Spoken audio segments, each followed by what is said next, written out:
So this is our next project.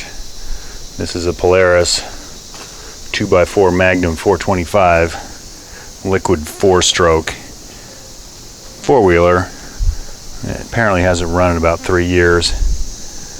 Looks like it ran at one point because it's pretty muddy. So we're gonna probably wash some of the mud off this thing and then get it in the garage and see why it doesn't run. I suspect the carburetor's full of junk, but we'll go through the proper diagnostic procedures and see what we can figure out. So this looks to be a 1995 Polaris 2x4 Magnum 425 liquid 4-stroke. Looks like a single cylinder liquid cooled engine with some kind of automatic variable transmission. Looks largely intact. I pulled the air cleaner out and kind of looked underneath here and did the old sniff test on the gas tank, and it smells pretty bad. Fortunately, it's got the old plastic gas tank, so it won't be full of rust. Pull the battery out. It lives under here. And put it on the battery charging machine. It's a never start. Looks like a 7 of 15 variety, so that's probably no good. I put it on my fancy Viking battery charger, and it's going to repair it for me, so we'll see how that goes. While the battery's being repaired, let's hook up the old booster pack and see if it'll even crank or anything. And I'm not sure what this other black wire is, but I'm going to hook it up just in case it's something important.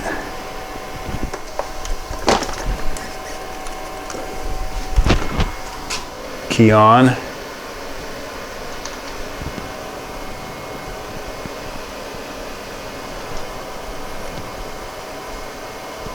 Engine stop run.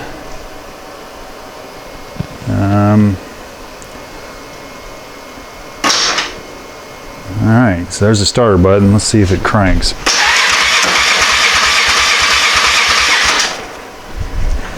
Cranks, and it sounds like it has compression. So I think first order of business, get this stuff off here and get the fuel tank emptied.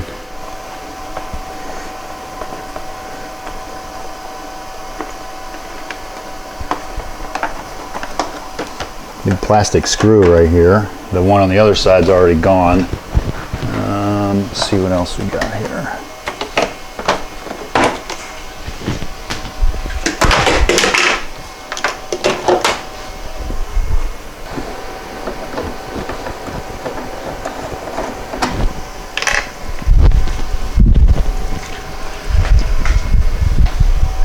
Couple screws.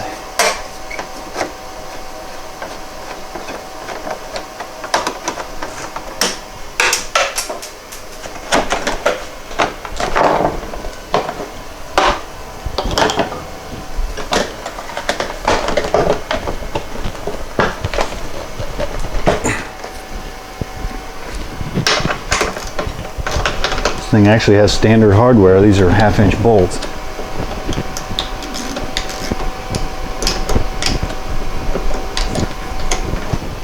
Because technically they're 5/16 bolts, 1/2-inch head.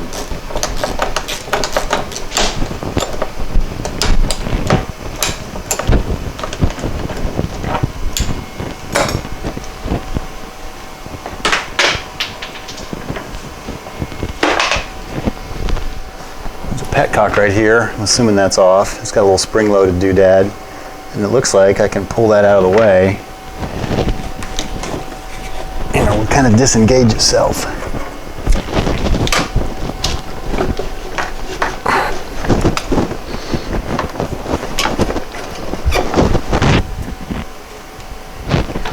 And the fuel hose is connected up at the front there somewhere. Just going to go ahead and take this carburetor all the way out of here because I'm sure it's nasty, and it won't take long to take it apart and clean it.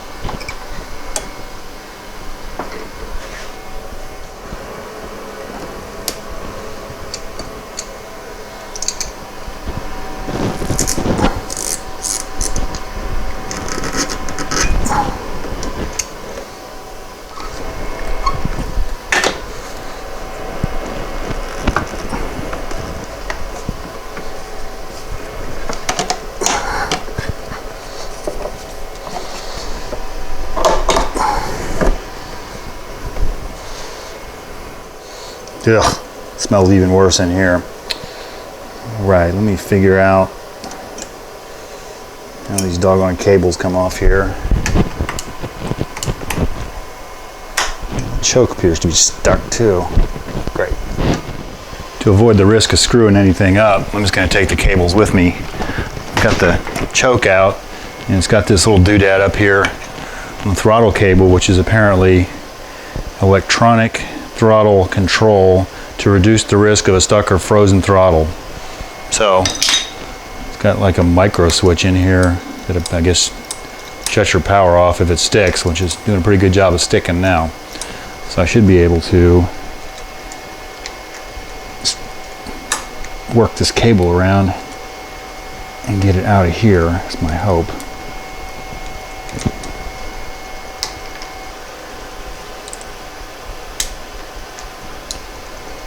So that's disconnected.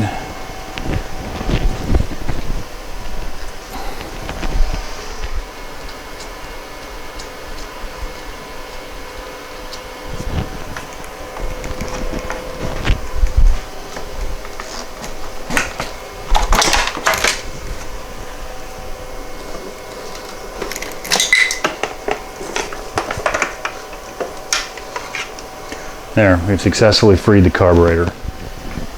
Over here on the bench, I'm just going to start pulling this apart and cleaning it.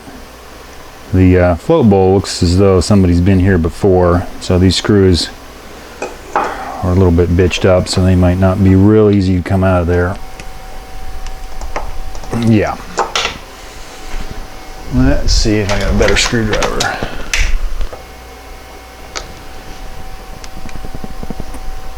Yeah.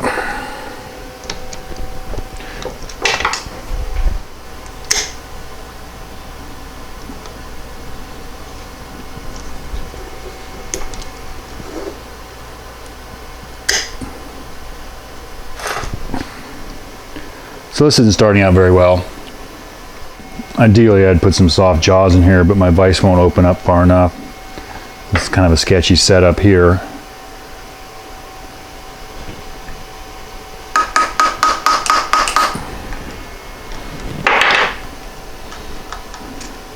It's worked on two of them so far. The two that looked a little better, and we'll see what we can do with these.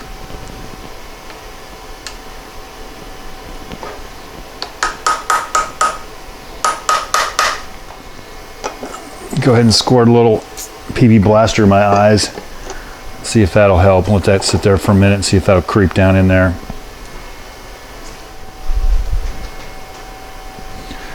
That one popped loose. One to go.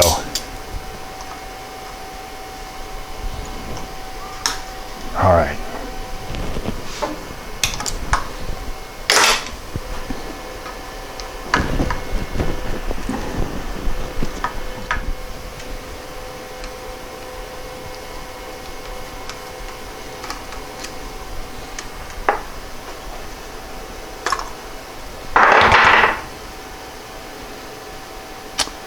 Yum.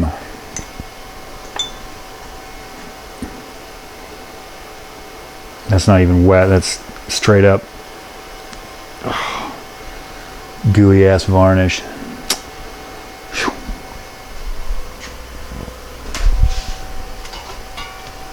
So I think I will start out with some safety glasses and some carb cleaner and try to just free up some of this. That flow won't even move.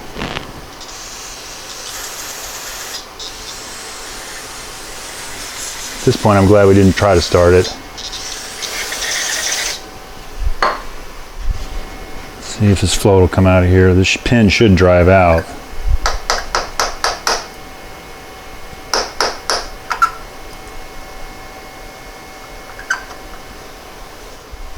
So I wrestled the float out. This needle is still stuck in there. Not sure those screws are going to come out either. So we are going to try the same setup as earlier. Just got a number 1 bit in here this time. They're pretty tiny. Not sure they need to come out, but while we're here. Yeah, there's no way those are coming out of there.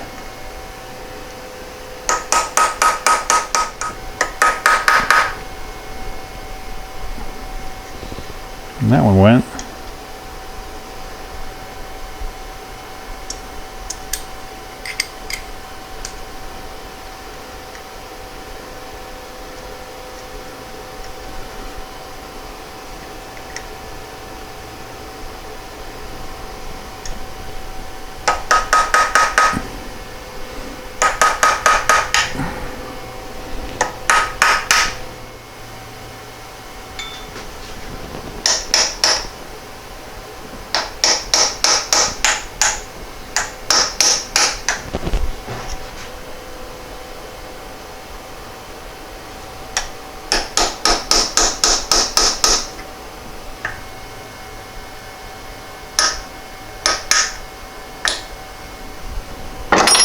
Look like it moved. Yes.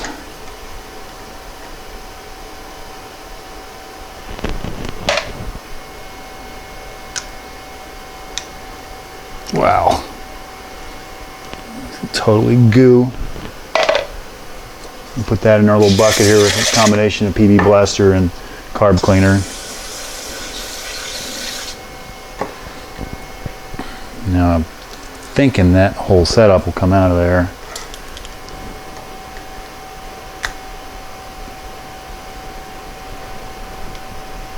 Oh, that is nasty. Yeah, let's drop that in there. Goo combination 2.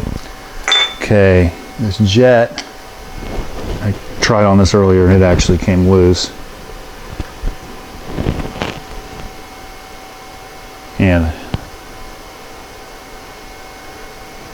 there's probably no seeing through that thing. Oh, actually there is, but we'll drop it in. That also.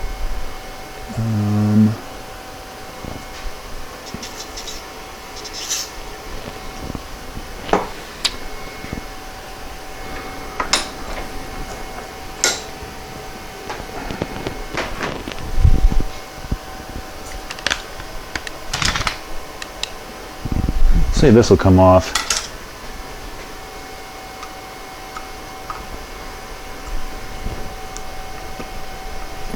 These usually come out fairly easy.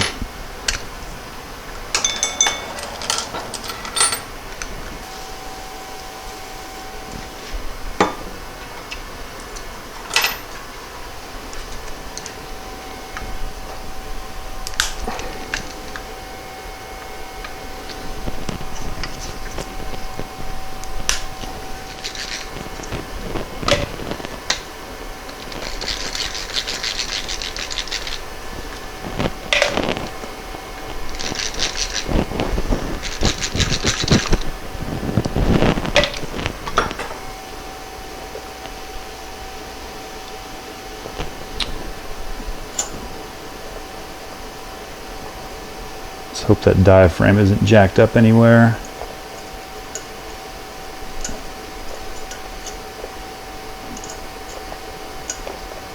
They usually stay all right.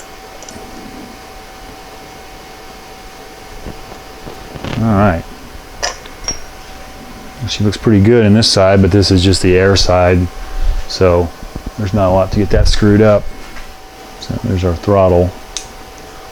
Oh, it's working much better now. It's like it should. All right.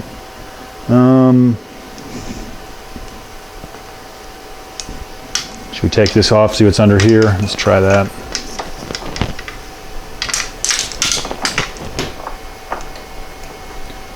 See how many of these screws will break off and not turn, round out.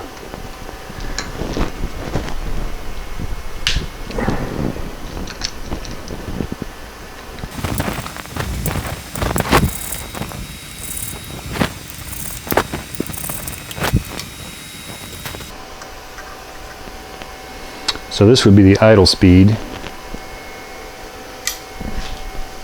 This is where the throttle lever attaches. So, not much to see there.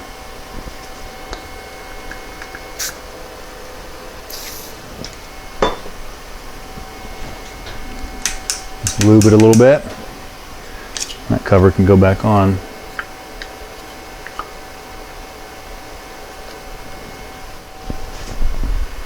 Okay, well I guess I neglected to film all that, but I cleaned that out, put that back on. Really wasn't that dirty. So, switch back to this side.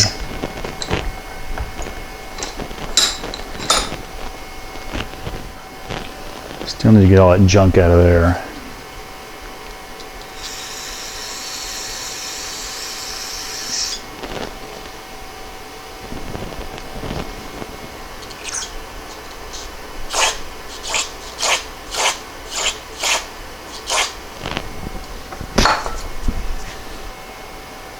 Looks like there's going to be a jet down in there too. I think the idle jet's right there.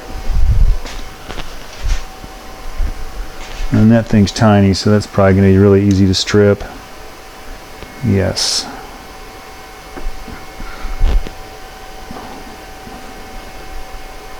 I believe it turned.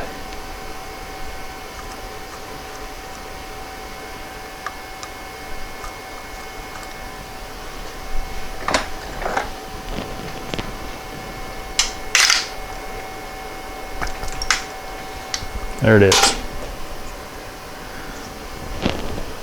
Yeah, there's no seeing through that one either. We'll jump it in the old bucket of goo, let it soak a while. Right here, I believe, is the idle mixture screw. I took that out.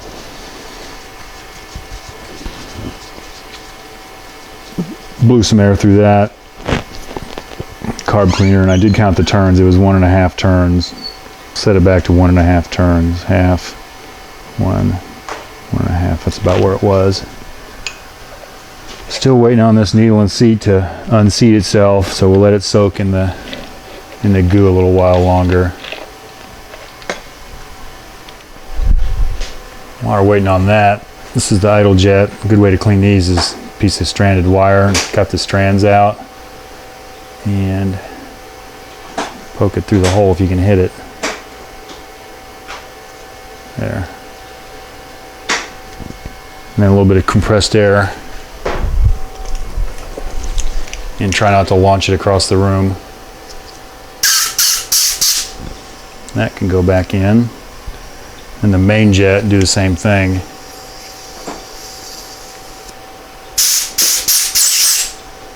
It's good and clear now.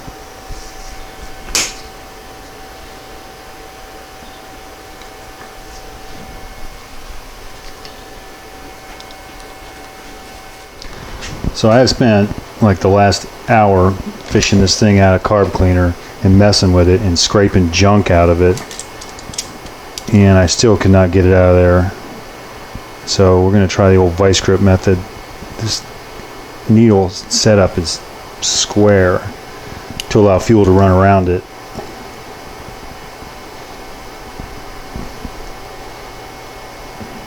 Yeah, I think it actually turned. Yay! Alright, now we'll soak them individually and try to get all that junk out of there. And the O-ring gave up on us, so I'll have to go through my kit and try to find one that'll fit. Pretty much ran a Q-tip in and out of here about 100 times and got all that junk cleaned out of there, so that looks pretty good. And then took the needle itself and scrubbed on it. Trying to get it good and clean. So I think we're ready to go back together. Needle goes in there like so. Now my O-ring split, so I found one in my kit.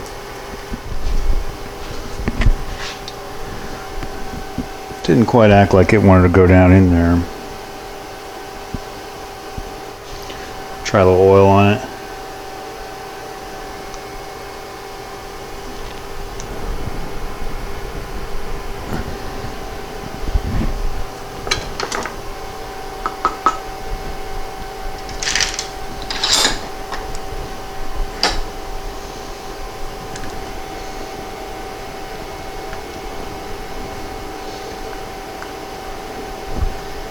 There we go. All right. Now, needle and a little wire clip I need to fish out of here. Actually, I forgot something.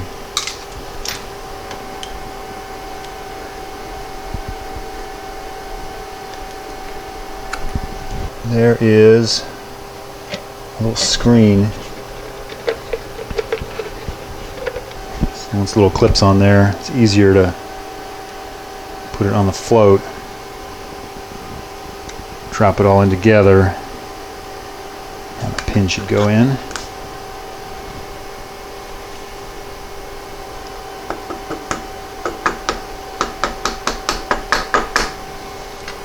It's not usually a tight fit.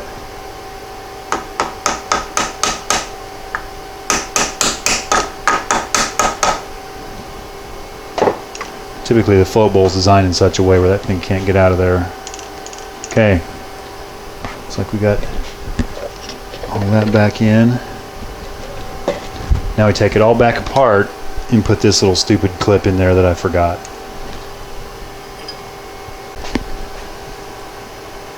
And there's this little gem that goes in and keeps your needle and seat from falling out, I reckon.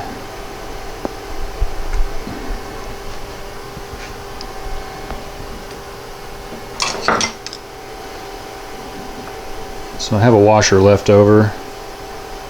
Pretty sure it came from underneath there. So let's try putting that back in.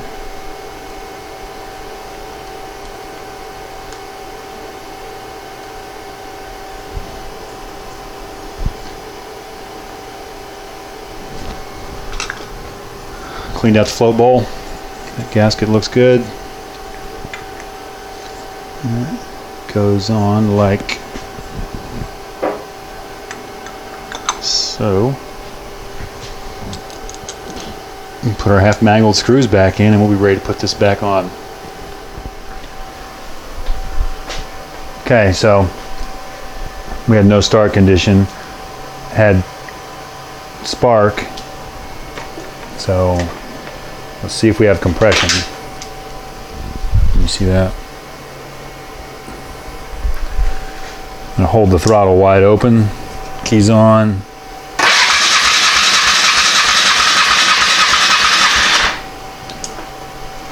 It's like we have about 60 pounds.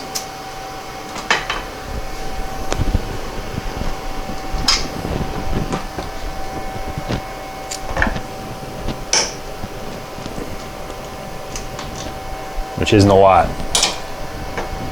So pull real nice. My adapter stayed down in there.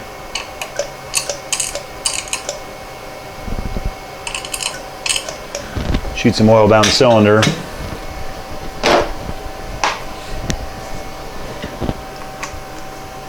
And try compression with a little oil in the cylinder. See if that changes anything.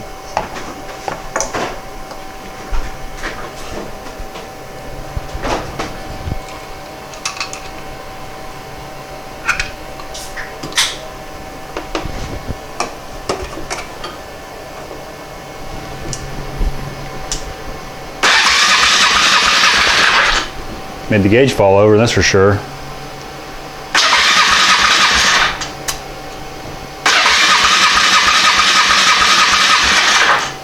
Yeah, a little more. Which could mean this thing's worn out. So that's one situation where an easy out actually works. So that's out of there now.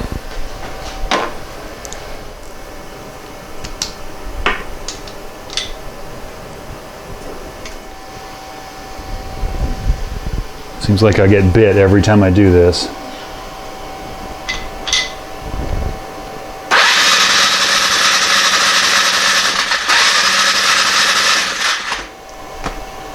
So earlier I had spark.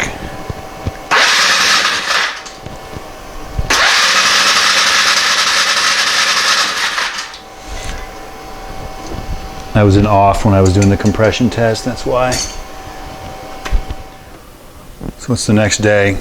Based on my results, with the compression test. Seems kind of low. The owner was telling me that they had problems with it running before, and they would pick up the front end and drop it on the ground and it would start working. Something with the exhaust valve hanging up, that didn't make a lot of sense at the time, but I think there may be something going on under here. I'm suspicious of a compression release sticking. That kind of makes sense with what he was saying. So we'll see. I've also heard these cams could be wiped out. So I'm going to pull this valve cover off. These are the bolts that the socket will go on are 5/16. For some reason, these two up here are all bradded over, and I suspect that one is too because the socket won't go on. So this is going to be the vice grip project, apparently.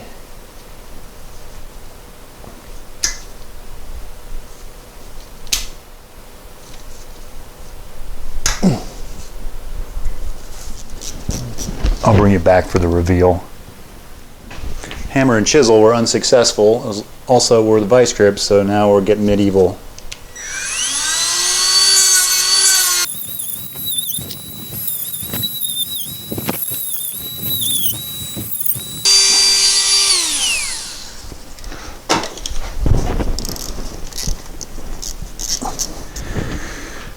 I'm going to blow this off. I don't know how much good it's going to do.